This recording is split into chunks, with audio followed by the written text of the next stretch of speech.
The open boat. None of them knew the color of the sky. Their eyes glanced level and remained upon the waves that swept toward them. These waves were gray except for the tops, which were white. And all the men knew the colors of the sea. The line between sky and water narrowed and widened, fell and rose. A man likes to take a bath in a bigger area than this boat could provide. These waves were frightfully rapid and tall, and each boiling white top was a problem in the small boat. The cook sat in the bottom, and looked with both eyes at the 6 inches of boat which separated him from the ocean. He had bared his fat arms as he worked to empty the water from the boat. Often he said, "God, that was a bad one." As he remarked it, he always looked toward the east, over the rough sea. The oiler, guiding with one of the 2 oars in the boat, sometimes raised himself suddenly to keep away from the water that poured in. It was a thin little oar, and it often seemed ready to break. The correspondent, pulling at the other oar, watched the waves and wondered why he was there. The hurt captain, lying in the front, was feeling defeat and despair. It was despair that comes, for a time at least, to even the bravest and most enduring. When the business fails, the army loses, the ship goes down. The mind of the master of a vessel is rooted deep in her wood, whether he commands for a day or many. And this captain had in his thoughts the firm impression of a scene in the grays of dawn, with 7 faces turned down in the sea, and later the remains of the ship washed by waves, going low and lower and down. Thereafter there was something strange in his voice. Although steady, it was deep with grief, and of a quality beyond speech or tears. "Keep her a little more south, Billy," said he. "A little more south, sir," said the oiler in the back. A seat in this boat was not unlike a seat upon a jumpy horse, and a horse is not much smaller. The boat was much like an animal. As each wave came and she rose for it, she seemed like a horse leaping over a high fence. The manner of her ride over these walls of water is a thing of mystery. Each wave required a new leap, and a leap from the air. Then jumping and slipping and racing and dropping down, she steadied for the next threat. A particular danger of the sea is the fact that, after successfully getting through one wave, you discover that there is another behind it. The next wave is just as nervously anxious and purposeful to overturn boats. In a 10-foot boat one can get a good idea of the great force of the sea. As each gray wall of water approached, it shut all else from the view of the men in the boat. It was not difficult to imagine that this particular wave was the final outburst of the ocean, the last effort of the determined water. The sun climbed steadily up the sky. The men knew it was broad day because the color of the sea changed from gray to green, and the white tops were like falling snow. From their low boat they could not see the sunrise. Only the color of the waves that rolled toward them told them that day was breaking. The oiler and the correspondent rowed the tiny boat, and they rowed. They sat together in the same seat. Each rowed an oar. Then the oiler took both oars, Then the correspondent took both oars, then the oiler, then the correspondent. They rowed, and they rowed. The captain, hesitating in the front after the boat had climbed a great wave, said that he had seen the light at Mosquito Inlet. After a while the cook remarked that he had seen it.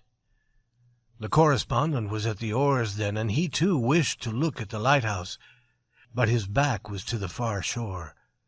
The waves were important, and for some time he could not seize an opportunity to turn his head.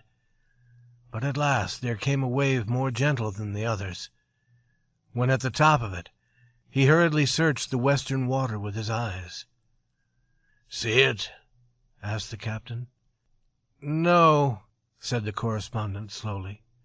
"I didn't see anything." "Look again," said the captain. He pointed. "It's exactly in that direction." At the top of another wave, the correspondent did as he was told. This time his eyes found a small, still thing on the edge of the moving ocean. It was exactly like the point of a pin. It took an anxious eye to find a lighthouse so tiny. "Think we'll reach it, Captain?" "If this wind stays steady and the boat doesn't sink, we can't do much else," said the captain hopefully. Then he added, "Empty her, cook." "All right, Captain," said the cheerful cook. It would be difficult to describe the secure bond between men that was here established on the seas. No one said that it was so. No one mentioned it. But it was on the boat, and each man felt it warm him. They were a captain, an oiler, a cook, and a correspondent, and they were friends. Friends in a more strangely iron-bound strength than may be ordinary. The hurt captain, lying against the water jar in the front, spoke always in a low voice and calmly. But he could never command a more ready-to-obey ship's company than the other three in the boat. It was more than a mere recognition of what was best for their safety. There was surely in it a quality that was personal and heartfelt. And after this devotion to the commander of the boat, there was this oneness. The correspondent, who had been taught to be a hard judge of men, knew even at the time that it was the best experience of his life. But no one said it was so. No one mentioned it. "I wish we had a sail," remarked the captain. "We might try my coat on the end of an oar. It would give you two boys a chance to rest." So the cook and the correspondent held the oar and spread wide the coat. Sometimes the oiler had to turn sharply to keep the sea from breaking into the boat, but otherwise sailing was a success. The lighthouse had been growing slowly larger. It now almost had color and appeared like a little gray shadow on the sky. The men holding high the oar could not be prevented from turning their heads quite often to glance at this little gray shadow. At last, from the top of each wave, the men in the rolling boat could see land. As the lighthouse was a shadow on the sky, this land seemed only a long black shadow on the sea. It certainly was thinner than paper. The wind slowly died away. The cook and correspondent did not now have to labor to hold high the oar, but the waves continued pushing and turning and washing the boat. Slowly, the land rose from the sea. From a thin black line it became a line of black and white, trees and sand. Finally, the captain said he could see a house on the shore. "They'll see us before long and come out after us," said the cook. The distant lighthouse rose high. "The keeper ought to be able to see us now," said the captain. "None of those other boats could have reached shore to give word of our ship," said the oiler in a low voice. "Or the lifeboat would be out hunting for us." Slowly and beautifully, the land came out of the sea. The wind came again. Finally, a new sound struck the ears of the men in the boat. It was the low thunder of waves beating the shore. "We'll never be able to reach the lighthouse now," said the captain. "Swing her a little more north, Billy." "A little more north, sir," said the oiler. So the little boat turned her nose once more down the wind. All except the oarsmen watched the shore grow. Doubt and fear were leaving the minds of the men. The management of the boat still took most of their attention, but it could not prevent a quiet cheerfulness. In an hour, perhaps, they would be on shore. The nearness of success shone in their eyes. Everybody took a drink of water. "Cook," remarked the captain, "there doesn't seem to be any sign of life about the house." "No," replied the cook. "Strange they don't see us." Tide, wind, and waves were swinging the boat north. "Strange they don't see us," said the men. The sea's roar here dulled, but its tone was nevertheless thundering and huge. As the boat swam over the great waves, the men sat listening to this roar. "We'll overturn," said everybody. It is fair to say that there was not a life-saving station within 20 miles in either direction. But the men did not know this fact, and so they made bitter remarks concerning the eyesight of the nation's lifesavers. 4 unhappy men sat in the boat and murmured, "Strange they don't see us." The earlier lightheartedness had completely disappeared. To their sharpened minds it was easy to imagine all kinds of idleness and blindness, and indeed lack of courage. There was the shore of the land, and it was bitter and bitter to them that from it came no sign. The captain said at last, "I suppose we'll have to make a try for ourselves.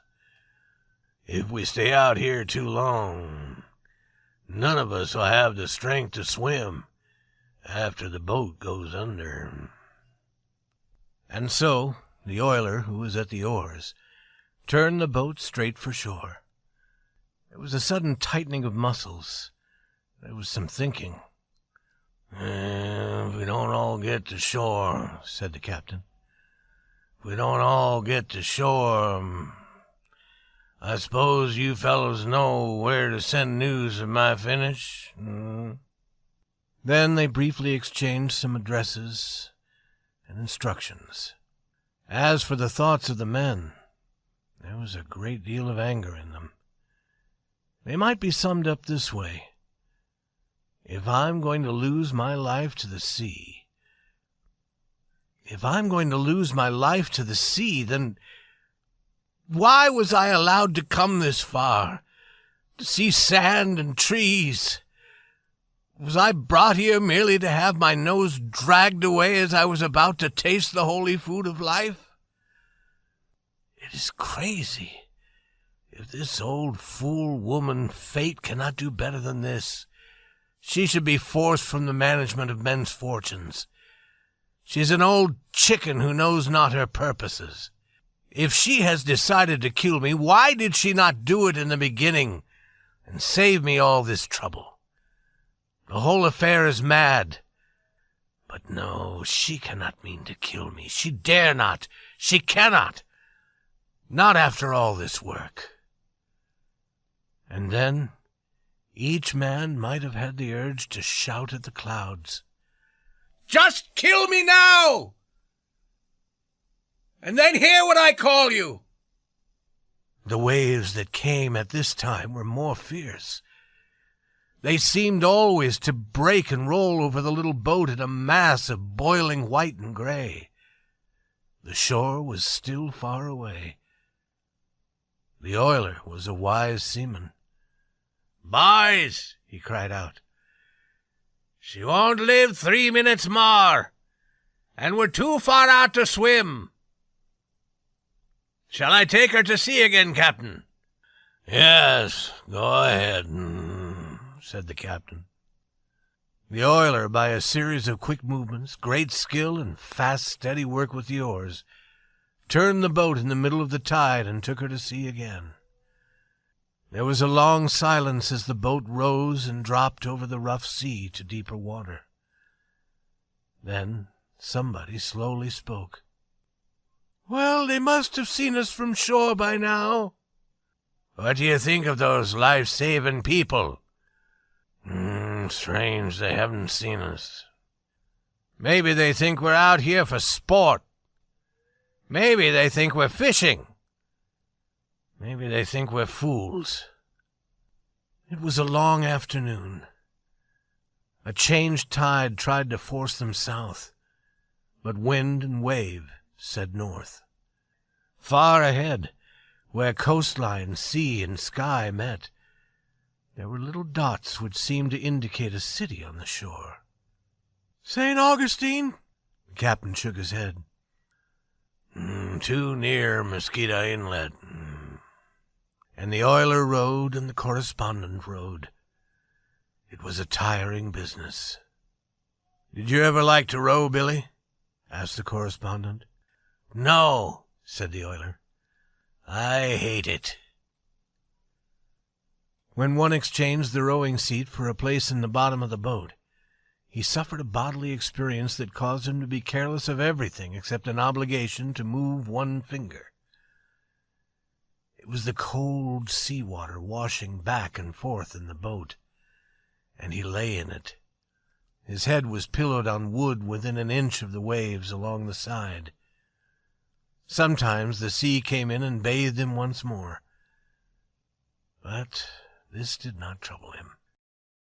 It is almost certain that if the boat had sunk, he would have fallen comfortably out upon the ocean, as if it were a great soft bed. "Look! There's a man on the shore." "Where?" "There! See him? See him?" Yes, sure, he's walking along." "Now he's stopped. Look! He's facing us." "He's waving at us." "So he is, by thunder." "Now we're all right. Now we're all right. There'll be a boat out here for us in half an hour." "He's going. He's running. He's going up to that house there." The distant beach seemed lower than the sea, and required a searching glance to see the little black figure. The captain saw a floating stick, and they rowed to it. A white cloth was, by some strange chance, in the boat. Tying this on the stick, the captain waved it. The man at the oars did not dare turn his head, so he was obliged to ask questions. "What's he doing now?" He's standing still again. He's looking, I think. There he goes again, toward the house. Now he's stopping again." "Is he waving at us?" "No, not now. He was, though." "Look! Here comes another man. He's running." "Look at him go!" "Look! There's a fellow waving a little black flag. I've never seen anyone wave so hard. There come those other two fellows. Now they're talking together. Look at the fellow with the flag. I've never seen anyone wave so hard." "That isn't a flag, is it? That's his coat. Certainly, that's his coat." "So it is. It's his coat. He's taken it off and is waving around his head. But would you look at him swing it? What does that fool with the coat mean? What is he signaling anyhow? It looks as if he were trying to tell us to go north. There must be a life-saving station up there. No, he thinks we're fishing. Just giving us a merry hand, see? There, Billy. I wish I could understand those signals. What do you suppose he means? He doesn't mean anything. He's just playing.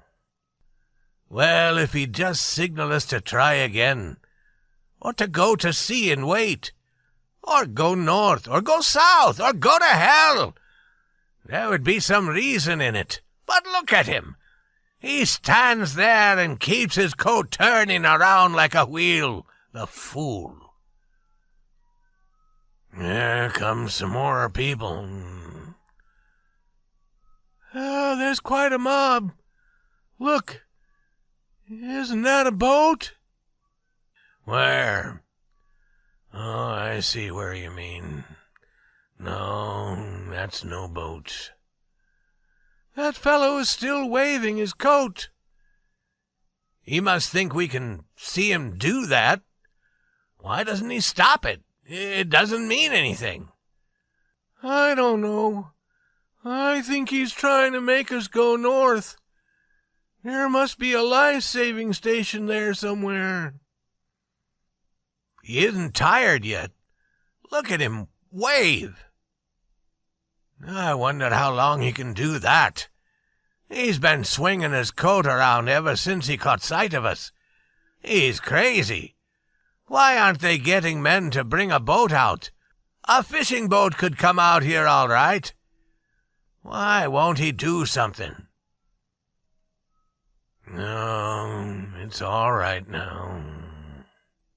They'll have a boat out here for us soon, now that they've seen us. A faint yellow color came into the sky over the low land. The shadows on the sea slowly deepened. The wind brought coldness with it, and the men felt it. "My God," said one, allowing his voice to express his feeling. "If I have to wait around out here, if we've got to stay out here all night." "Oh, we'll never have to stay out here all night. Don't worry. They've seen us now, and they'll come out after us soon." The shore grew dark. The man waving the coat and the group of people gradually became part of this darkness. "I'd like to catch the one who waved the coat. I feel like hitting him hard, just for luck." Why? What did he do? "Oh, nothing. But he seemed so cheerful." And so the oiler rowed, and then the correspondent rowed, and then the oiler rowed. Gray-faced and bent forward steadily, turn by turn, they lifted the heavy oars. The form of the lighthouse was gone from their view, but finally a pale star appeared just lifting from the sea. "If I am going to lose my life to the sea, if I am going to lose my life to the sea, why was I allowed to come this far and see sand and trees? Was I brought here merely to have my nose dragged away as I was about to taste the holy food of life?" The patient captain, leaning against the water jar, was sometimes obliged to speak to the oarsman. "Keep her head up. Keep her head up. Keep her head up, sir." The voices were tired and low. This was surely a quiet evening. All except the oarsman lay heavily, motionless, in the boat's bottom. A night on the sea in an open boat is a long night. As darkness fell, the shine of the light lifting from the sea in the south changed to full gold.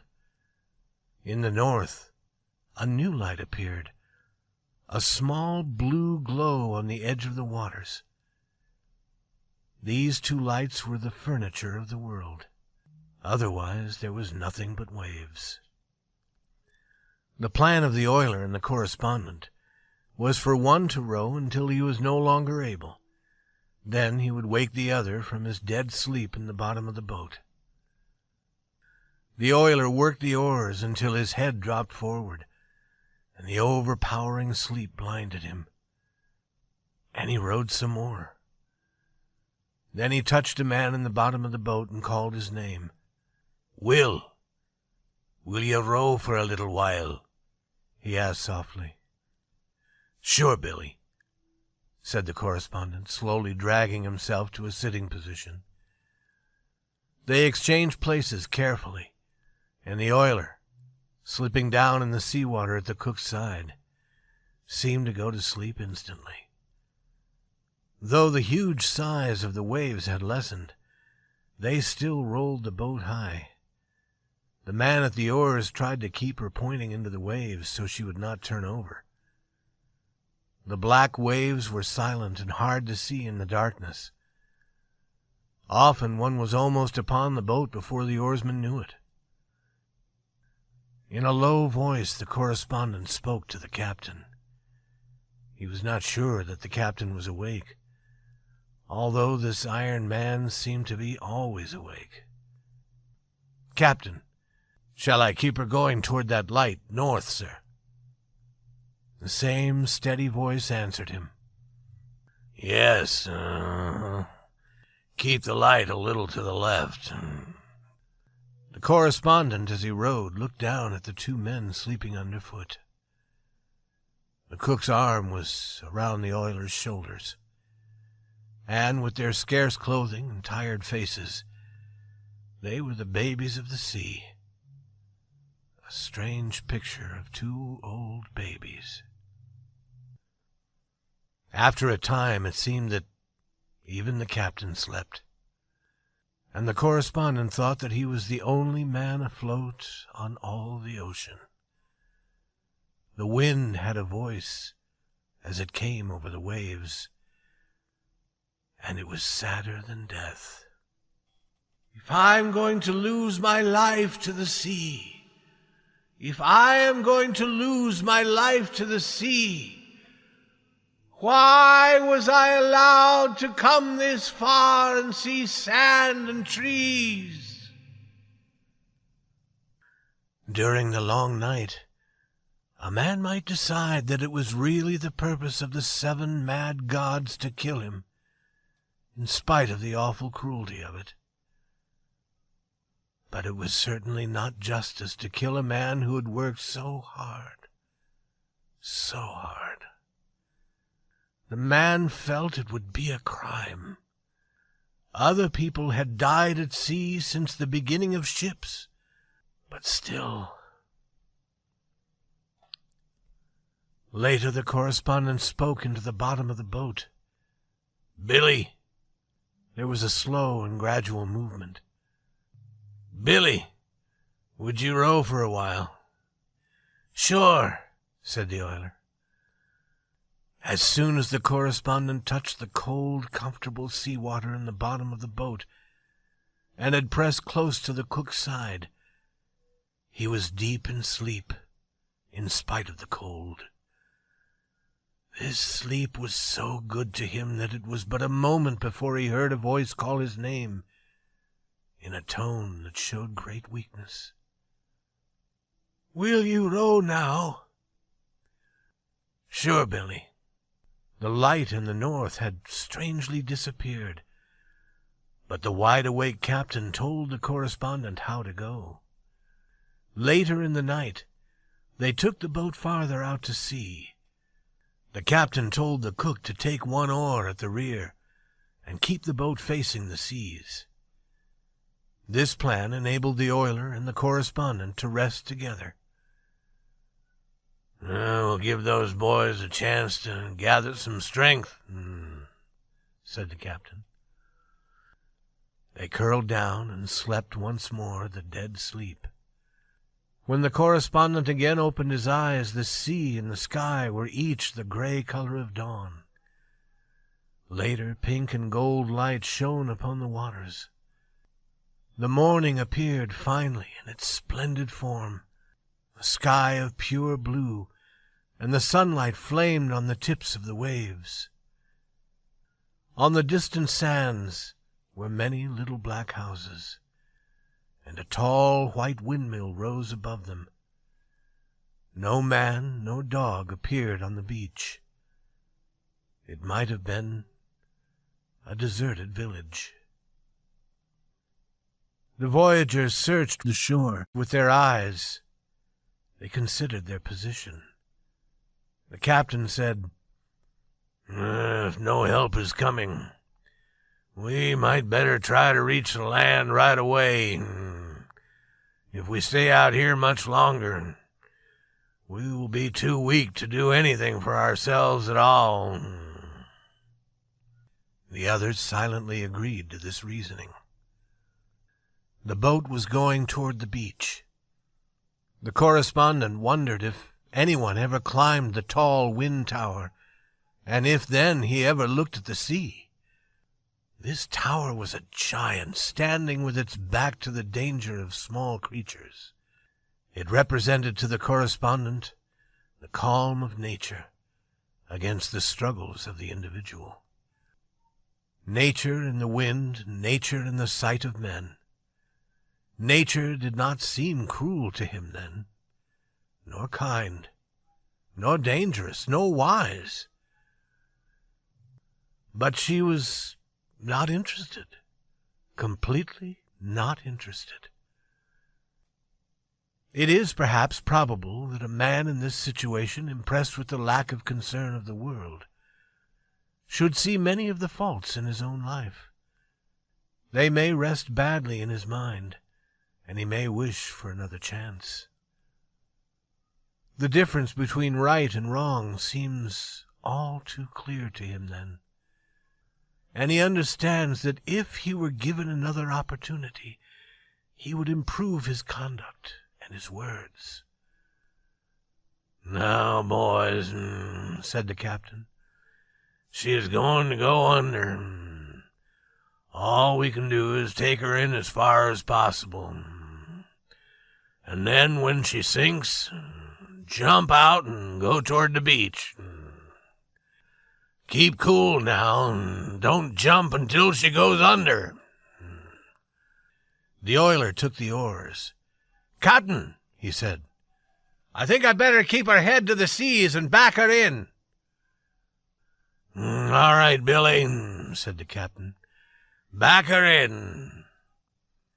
The oiler turned the boat then, and seated in the rear, the cook and correspondent had to look over their shoulders to see the lonely and distant shore. The huge waves lifted the boat high. "We won't get in very close," said the captain.